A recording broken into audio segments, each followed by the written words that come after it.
Hello, my name is Asonele Kotu, and I'll be your anchor for today. And my name is Winnie Barawa. Hello, everyone. Welcome. It has been an amazing 4 days at ICFP 2022. I'm sure each and every one of us that are going back today or tomorrow is so excited to take back all the learning lessons that we've learned here and the information back into our different workspaces.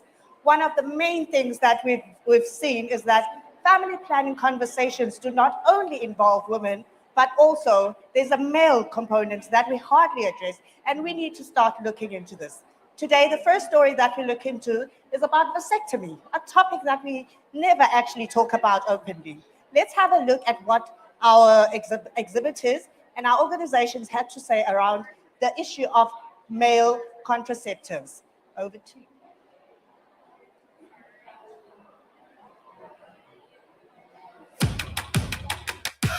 Hi everyone, we've been moving around the exhibition area looking at the number of booths that are available, and among all the booths that are within this exhibition section, we've bumped in this one booth that has doing a presentation on a male contraceptive known as vasectomy.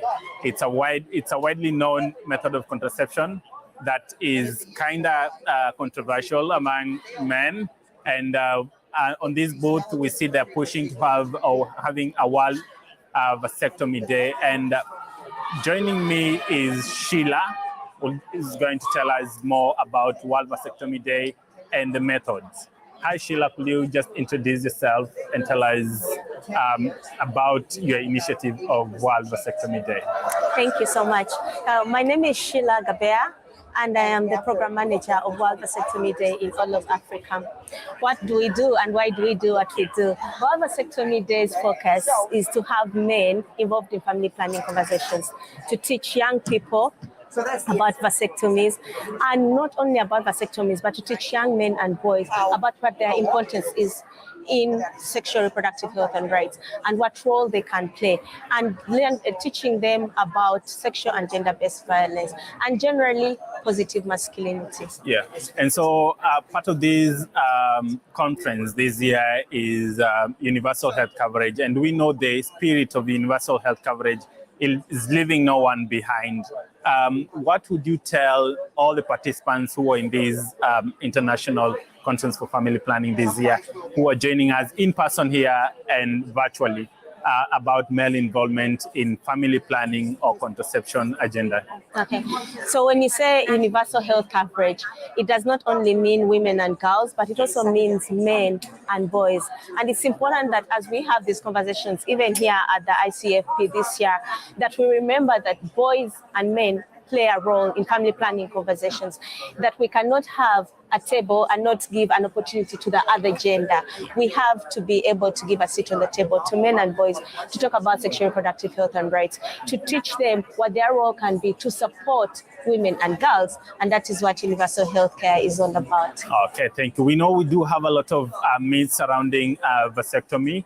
What is that one major myth that you are trying to address even as you push to have this World Vasectomy Day around vasectomy? Yes, I have to say, we have so many myths around vasectomy, and every time we get to talk about World Vasectomy Day, the first thing people say is, What, you want to cut off my balls? No, I'm telling you out there that vasectomy is not castration. Vasectomy is just a small snip whereby they cut the vast difference that produces sperm. So you will still be able to have semen, you'll still be able to enjoy sex, you'll still be able to ejaculate, but at least you'll not be able to have sperm to impregnate a woman. And that's why we talk about World Vasectomy Day, but we encourage that it is only for men whose families are complete. It's only for the men who don't want to have children or who have completed their families, and couples who are looking for a long-term method of family planning.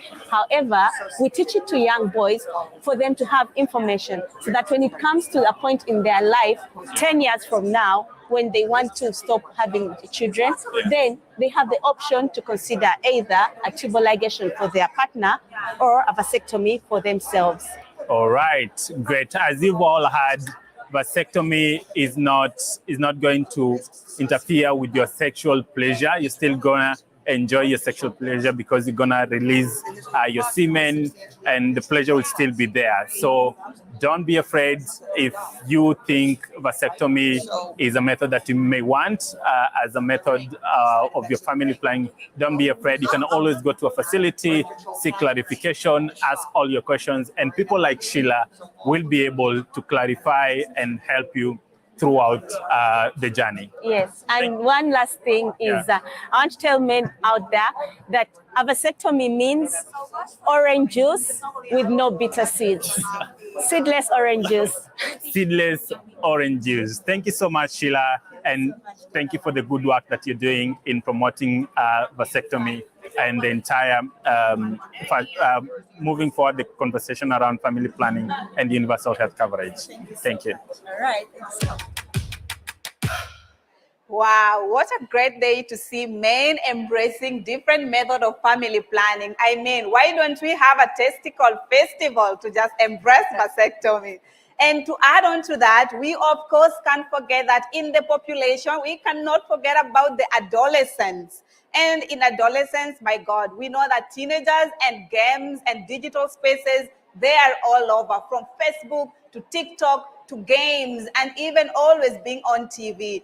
And there's a new app in town. It's called Nisha Go Nisha. In Nisha Go Nisha, we are looking at how teenagers can play a game or a mobile game to help them make informed decisions and see the consequences of their choices. We had the opportunity to visit a desk that is giving us more information about Nisha Go. Let's have a look.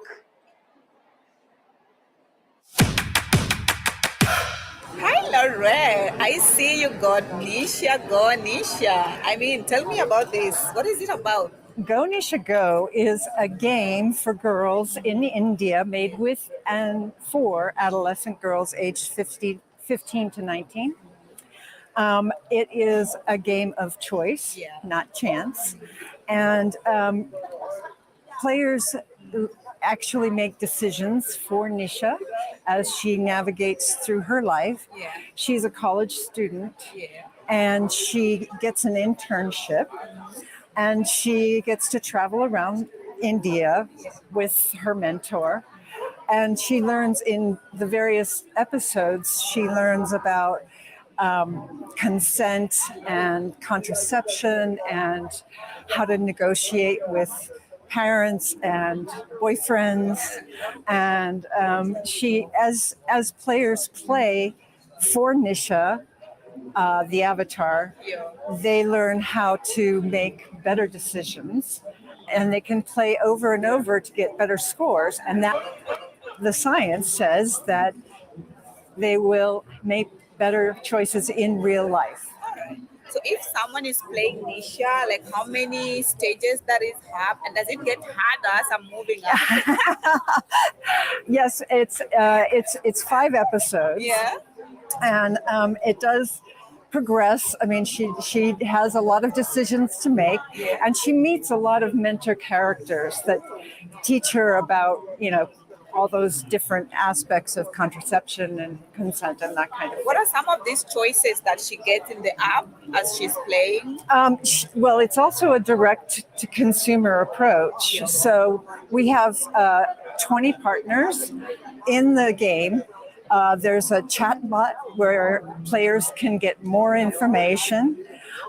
And these players are available for online purchase of sanitary napkins and that kind of thing. Links to safety apps, various things that young women really need to have at the fingertips. Yeah. You've mentioned that currently it's only available in India. Saturday. Are there other areas that we can get this app? I come from Kenya. I want to play Nisha. I know. That's one thing that we really found here is everybody wants it in their country. Yeah, I want it in Kenya. Man. Yes. So we are in the process of building a boy game, a complementary game for boys in India. But we also are building a Nepali version with Care International. We are looking for funding to do an English version that could be played around the world. All right. So currently, how can someone who is not yet in India access Nisha Go Nisha information? Go to gameofchoicenotchance.com or go Nisha Go.com and come by the booth if you're here. Thank you so much, Laurette, for the great information and for the great work you're doing for the girls, helping them make choices around reproductive health and the informed choices they're making. And what can I say? Go Nisha, go. Well, we've been talking about boys, and today we have the male desk, and they have interesting information to get us. Over to you, Dolaman. Thank you so much. Thank you so much. Winnie, it's great to be here covering great stories around family planning and reproductive health information and services. And as probably attendees of this international conference who are joining us virtually and joining us in person here at Pattaya, may be aware that for us to have a healthy baby, we need to have a healthy pregnancy. And there's no healthy pregnancy without proper healthy timing and spacing of pregnancy. And in our movement around the booths, we were able to bump in one of the booths which are presenting an interesting concept of a unisex condom, which protects the entire growing area and prevents skin-to-skin contact. Let's listen in to what they have to tell us. Thank you. Okay, thank you, and a warm welcome to this show. My name is Dolaman Fatinato, one of the Trailblazers news reporter. We've been moving around the booths to see the innovations and collaborations being presented by all participants of this 2022 International Conference on Family Planning. And today we bumped up in one of the booths where they have a very nice or great innovation of a unisex condoms. And let's hear more about it from the founder. Could you just introduce yourself and tell us push behind having a unisex condom or the thoughts behind it? Thank you. Hello, everyone. My name is Dr. John Tan. I'm an OBGYN clinician. This unisex condom is our invention to solve the problem of unintended pregnancies, STIs, as well as fecal contamination. So 3 things. We do so by covering up the entire perineal area, including the urethra, vagina, and anus, all at the same time. And if you flip the condom around, you can use it on men, and that covers the same perineal area as well as the penis as well. So that's why we call it unisex condom. I believe this is a new way to advance the protection and more complete protection for women and men in general. Yeah, thank you so much. And as you've all had, the protection provides a protection, a skin protection, whereby it covers the wider reproductive area. And maybe as we finish, could you just tell us the larger motivation behind this innovation? Yes, I noticed that when women are having sex, they are exposed to fecal contaminations by penis, touching the anus before entering the vagina. That's why candidiasis and bacterial vaginosis is so common among women after sexual intercourse. So this innovation is not just about prevention of pregnancies. Yeah. It's also prevention of STDs and HIV, as well as vaginosis and candidiasis. Or it goes further to vaginosis and candidiasis. Because the whole area is now covered. Yeah, thank you so much. Thank you so much. Again, my name is Dolaman Fatinato, one of the Trailblazers news reporters for FPNN. If you want to learn more about the unisex condom and where it has been unveiled, please make sure you visit this booth that next to the youth lounge in the conference area. Thank you. Thank you. All right, so welcome back, and we quickly switch our gears to French, and let's listen in to what Dovans has for us. Hello everyone, je suis Dovans Massé, je suis de l'Alliance nationale des jeunes pour la planification familiale. Au fait, je suis ici pour parler de l'avortement. Et je viens du pays ou de l'Amérique, Haïti, qui a le plus fort taux de mortalité maternelle, là où malheureusement l'avortement n'est pas légal. Et ceci, donc, les filles ou encore les adolescentes ou encore les femmes n'ont pas moyen pour aller dans des centres pour pouvoir faire des avortements. C'est illégal et c'est même condamné. C'est condamné.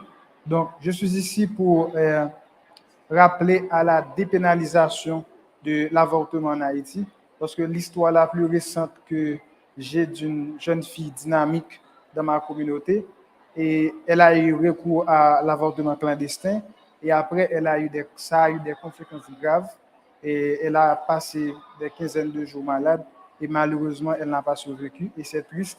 Donc, j'avais promis de porter sa voix au plus haut niveau afin que l'avortement soit reconnu comme un droit et à chaque femme, à chaque fille, et qu'on peut vraiment rendre accessible et l'avortement de des centres spécialisés pour que l'avortement soit enfin sécurisé et médicalisé en Haïti. Oh, thank you so much, Duvans. And as we have said, kindly keep tuning up into our program on our socials, and do not forget to hashtag FPNN, hashtag ICFP 2022, hashtag FP for all, and keep tuning in. My name is Winnie Barawa Kapunka. Kapunka.